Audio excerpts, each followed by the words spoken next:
Hello, hello, hello. How's everybody doing? Good? I'm all yours, big fella. I'm excited. Yeah, Oh, I love you back. I'm pumped up. I do have a funny story to share with you that I know you'll like. Okay. Because originally, as everybody knew, it was going to be Tom Brady Okay. that was here. And then when he canceled and we announced that it was you and Dave Portnoy, we sold more tickets and more people wanted to come out and they wanted to see you more than Tom Brady. Yeah, fuck Tom. Tom is great. I love Tom. Hey, you can roast him here. No. No. I've given him enough. I've roasted Tom enough. Tom is okay now. Yeah. So I just wanted to share that with you. Good It story. definitely added a great excitement to it. And we're very excited to have you here. And, we were talking backstage about what you're building with Heartbeat and all that. When did you, in your career, start leading with Hart and leaning into that a lot? Leaning into Hart. I got lucky and very fortunate to have a cool last name. And I think the last name allowed me, I would like to call it it gave me a significant amount of leverage to segue into so much. And I thought that it was cool to understand the idea of a brand and build the brand around the last name. I just wanted my last name to mean something when it's all said and done. So I think, excuse me, that's a real sneeze. That's not a fake sneeze. That's a real sneeze, people. That's how I sneeze. I just wanted it to mean something. So I think for me, everything that I started to do got a nice little kick of energy and passion once I started to connect the dots and make it all make sense. I don't do anything unintentional. Everything is extremely, intentional with the purpose of setting up the next thing. So building the last name, building the brand around it, and focusing on the things that could ultimately connect as I progress in my career, that became the priority pretty early. Who were some of your mentors? Because it looks like kind of like how Arnold's have multiple careers. You're kind of going in that elevation too. So who've been some of your mentors that helped guide you through those times? My biggest mentor is my mother. Yeah, I gotta give a shout out to my mom, Nancy Hart, rest in peace. And the mentorship basically came through completion. My mom was never satisfied with a level of success. She always wanted to reach the next one, whether it was education, whether it was work. She always wanted to further, herself, her mind, and get as much as she could while being here. So, when you're a kid, you don't really understand what it means to finish and why parents are harping on the small things with, if you started it, finish it, or don't ask to do something if you're not going to complete it. Those lessons really became what I would like to call my best and biggest attribute. I do not like to start things that I'm not going to finish. So my mom embedded that in me in a younger age, and I think she became my biggest the idea of a mentor. Um after getting into comedy and acting, of course, you meet people and you start to learn more. Chris Rock, Dave Chappelle, Wanda Sykes. I can go down a list of amazing people, Jerry Seinfeld, Keith Robinson, that have impacted me in so many ways. Michael Rubin. And the impact comes from what I like to call motivation. You should always surround yourself with people that are doing amazing things simply because it just makes you want to do and obtain the same. I didn't like the fact that I was significantly less than my surrounding, and the idea of work and more work is something that I embarked on to try to catch up. It's not competition, but you want to catch up to your quote unquote ecosystem, the people around you, the people that you're spending a lot of your time with. And you want to feel like you all share a nice synergy and energy when it comes to the idea, understanding of work, or the idea of being a motivated person, a person that is looking to get something or the most out of life. That energy is contagious. So I got very lucky and very fortunate to have a lot of people with that energy around me in the early stages of my career that I was able to feed off of. And one of the big themes here at our event is always empowerment, growing people, bringing along people for the ride. And when I watched your documentary on Netflix, which, by the way, Everybody should watch it. It's really good. It was like a docu-series, wasn't it? 6 Don't fuck episodes. this up. Yeah. Yeah. Yeah, you can cuss here, free reign. Well, I was going to cuss it regardless. I apologize. Now we're cuss friendly. Yeah, I'm not the cleanest mouth, but it is it's a really good documentary. A documentary is just extremely transparent and honest, and I think the title says it all. It's like the fear is not fucking it up as you are doing so much. And the idea of fear is what prevents a lot of people from reaching new levels and new heights. But when you do fuck up, it's the best because you realize that mistakes happen and lessons come with those mistakes. So for me, the early stages of fuck up, I truly do believe helped shape and mold me into what I am today. And it giving me a crash course in education and understanding, not just in entertainment, but in business and relationships, the whole nine. Tell us about your crew. That's one of my favorite parts of the documentary. Very big on the circle. I mentioned a little bit of it earlier when I was just talking about your idea of an ecosystem surroundings. I've been with the same crew, I don't know, for over 24 years. And what's so dope about my friends and about our relationship is that we watch each other go from boys to men. And we all played a major part in each other's role in becoming a man. Starting off as young guys with energy, running the streets, running wild, and growing into married men with families and homes. We kind of want to see the best for one another, and the reason for that is because if one fails, we feel like we all do. If one wins, we feel like we all win. And that circle is something that we protected. I don't allow people to infiltrate that circle. I don't like the idea or concept of new friends and everybody getting the title of a friend. That's such a powerful word, friend. And I think we throw that word around so loosely. Like you just meet a person and it's, hey friend, oh, that's my friend. And I think a friendship is earned. It's not given. And those that have truly earned it, you'll find play an incredible role in your life in so many ways. And my friends are that plus so much more. And, we're not in a circle of I give and I give. They've earned all that they have. They all are now a resource, and not just, a source. They're a resource. They all have found ways to bring revenue into the entities that I control and that I have, and they made names for themselves. So it's dope to see everybody take this serious and really take advantage of the opportunities that we have at hand. Just out of curiosity, because I hear it out there, a lot of movies are filmed here in Atlanta, and you've done quite a few of them here, correct? Yes. Probably done over 15 movies here, probably. Because you can use the backdrop. Atlanta shoots for everything. So if you want to be in New York City, you have a skyline. You want to be, South Side, suburban. It's a suburban template that you can go to. They have stages, so many stages that can be dubbed, duplicated for any environment that you want it to be. And also you get a tax credit. The tax credit here in Atlanta is amazing and extremely beneficial to the studio. So a lot of our work does happen here. I think I'm filming here probably right before the new year. I might be filming here again.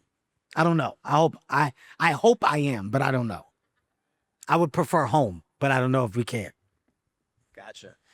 Tell us a little bit about, you're really big on discipline. Yeah. And you're really big on taking care of yourself. When did that journey begin for you? What was your breakthrough? Maybe some tips that could help people out there. And taking care of yourself? I think my breakthrough came when I saw myself on screen and think like a man. And I was like, what the fuck? I was like, it was like a shot where my back was like coming out of the back of my shirt. And, I had a moment where I was like, I'm trying to go and embark on this road of movie star. And in doing that, I'm requesting that people come and see me on the big screen and, pay money to do so. And I was like, well, when they do that, I should try to be at the best version of myself every time. I don't feel like I should cheat the experience. I should make it a great experience. And to do that, I should probably try to be my best and look my best. And and I started working out. I started getting into health and wellness. And the biggest thing that I realized was how it made me feel. The idea of working on myself, the idea of getting up and putting energy and effort into myself before I get to my actual job made me feel good. It made me feel like I was doing work before the work actually started. And what I found is that working on yourself is the best job to commit to. Because when you feel good, you look good. And when you look good, you fucking do good things. Um, and that's a mindset, right? It doesn't mean that you are trying to look like others or trying to be like others. It means that you try to define what's best for you. And when you continue to get better and you see yourself get better daily, weekly, monthly, yearly, it makes you feel good. I like feeling good. And I like the fact that I can control how I feel. And putting that energy into myself is something that I've committed to. So I think, I'm 45 now. I think I probably really, really committed to a healthier lifestyle at the age 27, 28, and I haven't looked back. And it's a part of my daily regimen. If I don't do it, I feel like I cheated myself. If I don't do it, I'm sluggish, lethargic. I'm off a little bit. Taking days off makes me feel like, once again, I'm cheating myself. I just like giving myself the best opportunity to be as best as I can be when I show up and I request the things that I request. If I'm doing the work on myself, I have justification and reason as to why you should invest in the thing or the entity or the brand or the mind or the machine or the idea. The idea is sharp because I make sure it is. So that's my priority. That's my life priority, my life commitment. And it's dope because it transfers down in your household. Like, I've never forced my kids to go to the gym or do anything, but it's pretty dope to see the energy that my kids have in repeating what they've seen daily. My kids are young, 20, 17, 7, 4, but coming in the gym with me, hanging out in the gym, doing things in the gym, running on the treadmill, asking to work out with me, or when I'm working out, you build a mental mindset that sticks and that lasts. So it's everything to me. And, I'll leave you guys with this. You should want to take care of yourself while you can make the choice. Because if you get to the point where you don't have a choice, that's different. Well, you got to start making life altering decisions or, life changing decisions based off of a direct order that comes from a medical place. You can no longer do this because of this. If you do, you will die. That's not a comfortable decision. That's a this or that. So when you can make the decision, make the best decision for you so that you don't get to the point where you don't have a choice. That's something else that I keep in my back of my head. Yeah, there's a saying. Thank you. Yeah, amen to that. I'm a huge proponent of mental wellness and health and everything of that nature. And a line that I heard from a doctor was, your food better be your medicine, or one day your medicine's going to be your food. It's true. It's a big fact. A big fact. And it's funny today, not funny tomorrow, if that's the case. So, every once in a while, put it down. Put it down. Doesn't mean you got to stop, but just every once in a while, put it down. Make another decision. And then give yourself a happy day, a cheat day. Sure. Yeah. Now, you've had a lot of success. You've had a lot of big wins. What are some of the biggest risks you took that didn't work and the lesson that you learned there?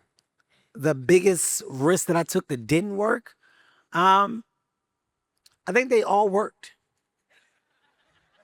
I mean, I know that sounds crazy, but they all ended up working. Like, even if they don't work in the initial task, they eventually get to a place of success. And what I mean by that is, like, whatever you did wrong the first time in taking the risk, you're able to backtrack and see.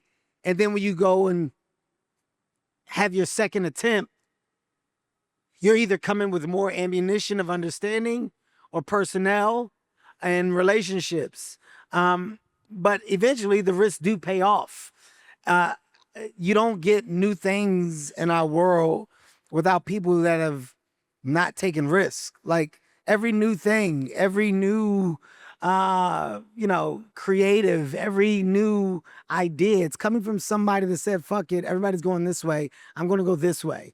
And if you have the fear of going this way, then respectfully, you'll end up following the path that's already been created. And that's fine.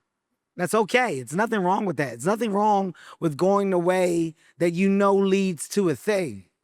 But the discovery of what you can't see is so fucking exciting when you're not afraid to go look. It's so exciting. You know, I'm from Philadelphia, North Philadelphia, 15th and Erie. And all I knew was Philadelphia until I went to New York. And then when I went to New York, it was like, oh my God, this is so amazing. Look at the lights, look at the buildings. I just wanted to be in New York. And then I went to Los Angeles. And I was like, oh my God, look at Los Angeles. Look at this shit, the trees and the palms. Oh my God. And then you go to Miami. What the fuck? Oh my God. So if you don't put yourself in a position to keep doing things or keep seeing things, then you're taking the opportunity of like shock, excitement, drive away. That drive sometimes comes with new ideas and new positions. I love it. I love the idea of new. I love the idea of nobody else has, or you can't, or you shouldn't. I love that because that means that if I do, well, it's a conversation. More importantly, it's something for me to be proud of for myself. So from stand-up comedy, that's a risk. I was supposed to go to school and figure it out. I chose amateur nights at a local comedy club and ended up fucking figuring it out. That was a risk. I said I want to get into producing and creating projects for me. Yeah, but you should just do the ones they give you. But what if they don't give me nothing? I just got to sit here and wait? I want to create my own. Yeah, but it's hard to sell them. But what if I do? But you won't. I start selling shit. Ooh, I like this. You know what? I want to build like a company that does this and we keep doing it. Yeah, but it's hard to start a company. That's a risk. You got to pay people salaries that's overhead that you don't need. Just use the studios. I know, but what if I make it back from the things we start doing? It's hard to do that though. I'm going to do it. It worked. The thing started paying off. So don't be afraid to take the risk. I truly believe that risk equals reward. And don't put a timeline on when you want to see or feel like you're supposed to see. Things happen when they're supposed to happen. And if you really know that you're putting 1,000% into the thing that you're doing, it will pay off. Eventually, there is light at the end of any tunnel. The question is, how far are you willing to walk to see it? I didn't care. I chose to continue going until I saw the light. And now that I've seen the light, I feel like there's more light. I want to get to more light because I know that there is. And I know that in my time, if I say that I did or tried, whether I did or not, I set it up for the person next to me or after me to surpass whatever it is that I did. That's the cycle of life. That's how the baton gets passed. Thank you. What's cameras off, no way around. What's a regular day for you? Regular day? Outside of work, outside of the office? Yeah, like, tell us about the office because a lot of people don't know or they're more aware of the company that you're building and the media you're trying to build. Like just a day in the life of Kevin Hart, not filming a movie. Not filming a movie. I am a active CEO. And by active CEO means that I'm actually in the chair and I am orchestrating and conducting a new strategy attached to our business. The reason why I decided to step back in the chair is because I felt like our company was lacking and missing the entrepreneur spirit that we once had and that entrepreneurial drive that should energize and motivate an entire team to understand what the company should be and how we can better position ourselves to become that. So, I'm with my teams. I'm on calls. I don't really have an off day, but when I do, when I do have an off day, it's quiet. I talk every day. I'm in a conversation every day. I'm problem solving every day. Dealing with the impact or the emotions of personnel or problems to the entity or to the partners every day. So when I do get a chance to shut down, I choose silence. I'll sit in a movie theater by myself, watch movies. I'll go and take a walk in a canyon by myself. The gym is a must by myself or with friends. Silence sometimes acts like the best solve for me because I get to talk to myself. And as crazy as that may sound, you and your thoughts is such a dope place to be at times. Clearing your head so that you can really have a moment to self and think about the things that you're doing or the things that you want to do and really speak things into existence, right? Manifest things. Really have the quiet time to give yourself the mental clarity that you desperately need and deserve so that you can go about your job and be 100% there. I need that. So for me, if it's not work, it's quiet. A quiet car ride, no music, just the engine, quiet. Um, those moments I think are what has positioned me to kind of maintain the chaos of the busyness around me. You know, because I really am kind of doing everything right now. Um, and I think because I've jumped into all of the entities, the idea of connecting these dots and making them all make sense is the only thing I think about. How does Heartbeat Studios connect to Heartbeat brand? How does my brand partnerships connect to licensing and distribution? How does licensing and distribution connect to live entertainment or activations? How do live entertainment and activations in studios connect to the relationships and partnerships through streaming platforms and or major production studios? How do I offset this into ventures? How does Heartbeat Ventures somehow sustain whatever the input of finance is or can be from the world of investing and attach it to the place of amplification in studios, brand, and partnership? How does it all connect? That's something that I think about, and that's the task at hand. So until it's a seamless line of connectivity going across, that's where the energy goes. And sometimes to make sure that you're applying your energy correctly, you need silence. You need the moment with self. So to answer your question, quietness is my happy place in my older age until my fucking kids come and destroy it. They destroy it. Do you get a lot of quiet time? Yeah, I mean, I think my family's really good with knowing when dad wants a second, you know, but I'm also I'm a big family guy. I'm a father of four, and that energy in the house is everything. So the chaos I praise. I'm in love with the idea of walking in, and it's such a demand for my time. Dad, dad, dad, dad, dad, dad home, dad, dad, come here. Look, dad, look, it's chaos. But I wouldn't have it any other way. Like without that chaos, you don't have a ground level set. I embrace the fucking chaos. So in my household, the quiet time is sometimes fueled with the chaos of that surrounding. But in that environment, I'm not Kevin Hart I'm just dad. I'm dad. I'm annoying dad. I'm cool dad. I'm too much dad, but I'm just fucking dad. So my kids bring a lot of happy to the table for me. Which one of your kids would call you annoying dad?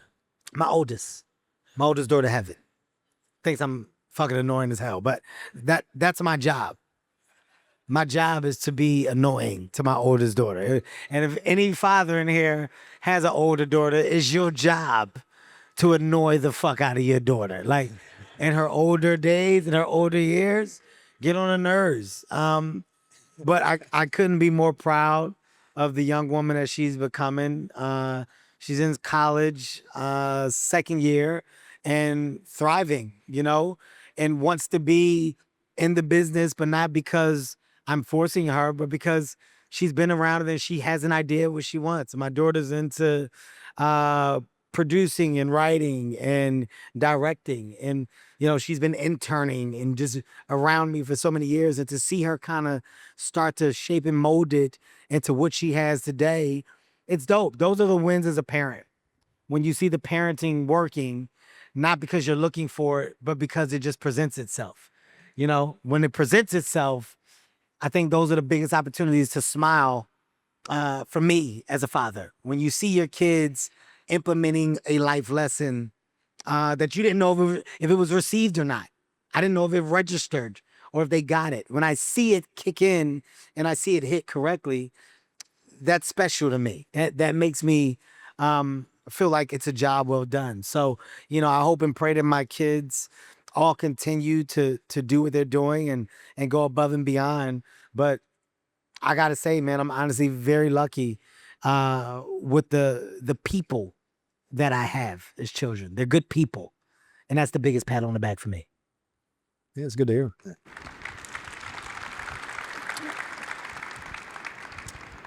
How do you handle rejection? How do I handle rejection? I don't. I don't. I think the word no is temporary, and I think you didn't understand it. You said no because you didn't understand it. So I'll be back, and I'll come back with a better presentation for you to understand it. Something about what I said didn't click or didn't register, and that's not your fault. It's my fault because I got to make sure that what I'm trying to do or what I want to do, it should be instantly gotten by all.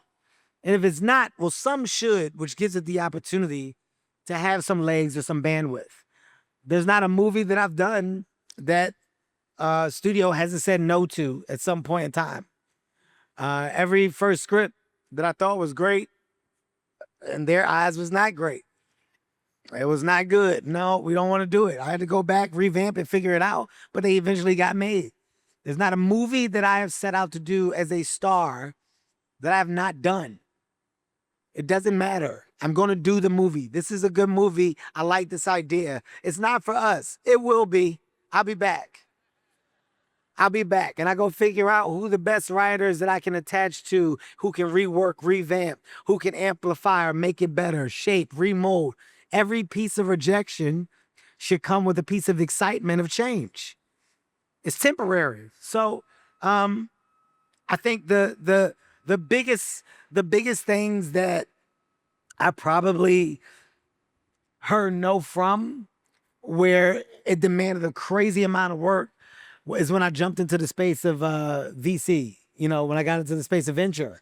And I was like, yo, I keep on, amplifying other VCs by attaching myself to investment pools, and it allows them to go and pool more money, get more investors to come in. Round A was successful. They have set amount, and then they go out and they're servicing the idea of new entrepreneurs or new companies, new entities that they feel have a special opportunity, a special chance, and they get involved in these things in the early stages. Some of these things got 100x, 50x when they have success. Some of them don't, but that's the game. And I was like, but I'm a part of somebody else's game.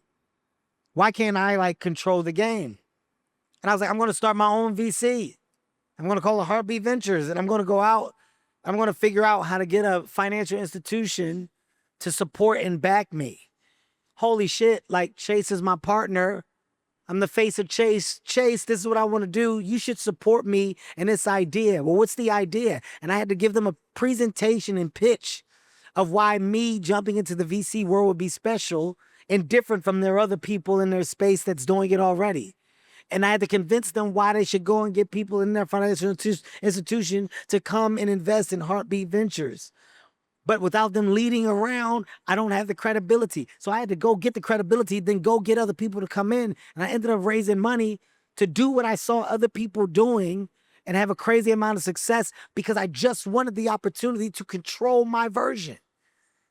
That's a risk. The word no was given in the beginning. This VC, you don't do this, Kevin. This is not your space, but it can be. There's no reason why it can't become my space. So that was temporary. I went and I then leaned on relationships, partners that I already had, and I got the shit that I wanted to get done. Now I stand as a strong face in the VC space. I think we raised about $75 million in a climate where you weren't supposed to raise money. But my purpose was to go back and do things for the culture and help those in the culture with ideas, with businesses, by having a purpose to elevate them. In success, I've checked a crazy dot in culture and community of doing and serving my part. I took this atmosphere that I wasn't supposed to be in, the rooms that I'm now in, and I'm rubbing elbows with the biggest, and I got those people to understand my idea and now help. So I'm bringing those resources way back down here where they would have never looked at before. That's a risk. That risk comes with a crazy reward in success. If it doesn't have success, fine, so be it. I got there, which means the other person after me will get further. So if you don't have moments of thought to break ground, well, the concrete stays the same. But what happens when you break ground? If you walk outside right now and that pavement's cracked and broke, what happens? Eventually, they put a fucking new one down, and the new one looks so much better.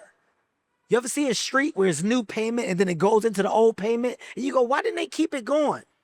Because nobody said, hey man, make this shit look the same. But when they do, they smooth out the entire fucking block because somebody said something.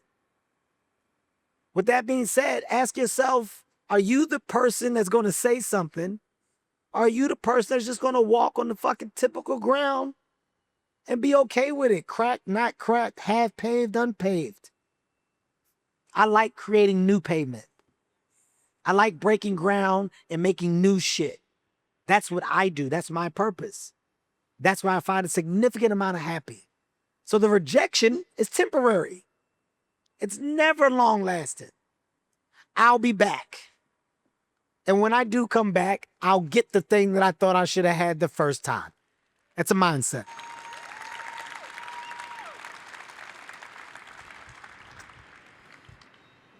Just because we got to have some fun here. Sam, can you stand up? Since you came dressed up for this show. I like Sam. Holy shit. Can I be honest, Sam? I thought that was just your hair and stuff sitting there, and I was like, man. I was like, okay, right? I was like, I get it, but this is crazy. That's crazy. I love it. I love the look. Oh, you went to high school with him. That's good. What's your name, Sam what? Royer. Royer. Okay. I will tell him that I met a guy that went to high school with him named Sam Royer. Okay? I personally think DJ's an asshole, but I'm going to tell him this anyway. Okay. Is he really? No, man. He's the nicest guy ever. I didn't think so. Sweetheart. The way you said. Fucking big sweetheart. I call him an asshole just because. He's a gentle giant. Yeah. Gentle giant. Yeah. You know, speaking of one of your mentors, just because I think she's hilarious, Wanda Sykes. Yes. What can you tell us about her? She is unique. Wanda Sykes. She's like my mom. You know, there were moments where I had went through things in the business just because of lack of understanding. And Wanda's conversations with me throughout those times were so unbelievably real, raw, and necessary. Wanda's conversations with me in the earlier stages of my comedy career, about the things that I needed to do, what focus, what real work was. Wanda just being a definition of a hardworking comic, a well-written comic. She just really made me understand the work that goes into the craft. My other mentor, Keith Robinson, was her mentor. And that little nucleus, that circle, it's a different breed, you know. Chris Rock, Wanda. Like if you start to look at the people that Wanda's been around and that Wanda's been attached to, you'll see a high level of consistency in their work attached to the craft. She truly is the definition of stand-up comedy. and she's an all-time great. And I can't wait for her to truly get her flowers the way that she deserves, and be celebrated the way that she deserves, because she is a unbelievably impact in this business, and she's done it for years. You got to understand, like, to maintain work, to maintain uh, a level of star, to maintain the idea of excitement when you or your name is brought up in any room. It takes work to do that for 20 plus years. And there's not many that can in our business. A lot of people come and a lot of people go. So those that have, I take my hat off to them. That's an unbelievable talent to do the work behind the scenes to stay in front. Tom Cruise just released Mission Possible 60. I mean, do you understand the work that it takes for Tom Cruise to still, at this point in his career, still do the thing that he was doing then at the highest level? The work that it takes, the energy that it takes, the relationships that you have to maintain along the way. It's a lot of work to stay there.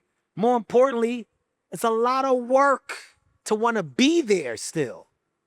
Those that do that, you're operating with a different battery in your back. So to my mentor, to my heart, Wanda, she has that battery. And I love her to death for showing me ways to amplify mine. And I can only hope that it continues for me at this point in my life and career. I'm sure you'll be that for many others too. I hope so. I mean, that's the bigger purpose right now. Um, I'm at a space in my life and my career where it's not about me. It's not about the success um, of me for me. When you are at the head of an entity or entities, you have a lot of people underneath that believe in your vision, that believe in the idea of what you're trying to achieve and accomplish. So I'm indebted to them to make this thing work because I want to see success for them. And when it does work, I will be responsible for helping shape and mold some of the biggest writers, producers, execs that the town has seen. I will have broken new star talent, male, female, new comedians. You will have opened up a door that allows this next generation to run through full speed, and you will have done your part. I will have done my part with the baton that was passed to me. So being selfish with the star or being selfish with the moment, I think is stupid. You're supposed to give. You're supposed to give information, give opportunity, and you're supposed to set up those behind you to run past you for when you're not doing the thing anymore. So, I hope and pray that that's what will be attached to my story when it's all said and done. The final chapter is a chapter that will be a conversation of so many people that can speak highly on my behalf of opportunity and turnover. That's the next role of excitement and energy for me in my life at this point. I don't want my star to get any bigger. Honestly, I don't feel like it can. I've done it all. I've seen it all. I want to help others shine. So in success, if that happens, oh my God, what a great ride it's been in the entertainment business for myself and for others. That's the goal.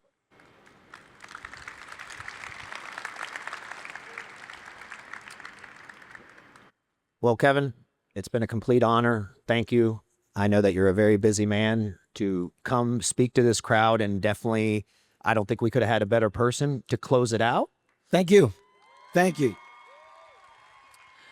I will say, in closing, I think the dope thing about doing these is that the conversations are intimate. And I love the fact that it was real dialogue. And, when you have real dialogue and real conversations, sometimes the best answers or thoughts come out of it.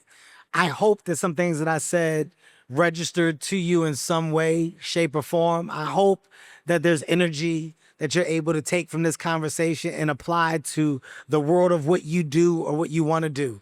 I will leave you with something so simple. So simple. It's the biggest thing that I've told my kids and that I will continue to tell them until the day that I leave this earth. Nobody knows you better than you.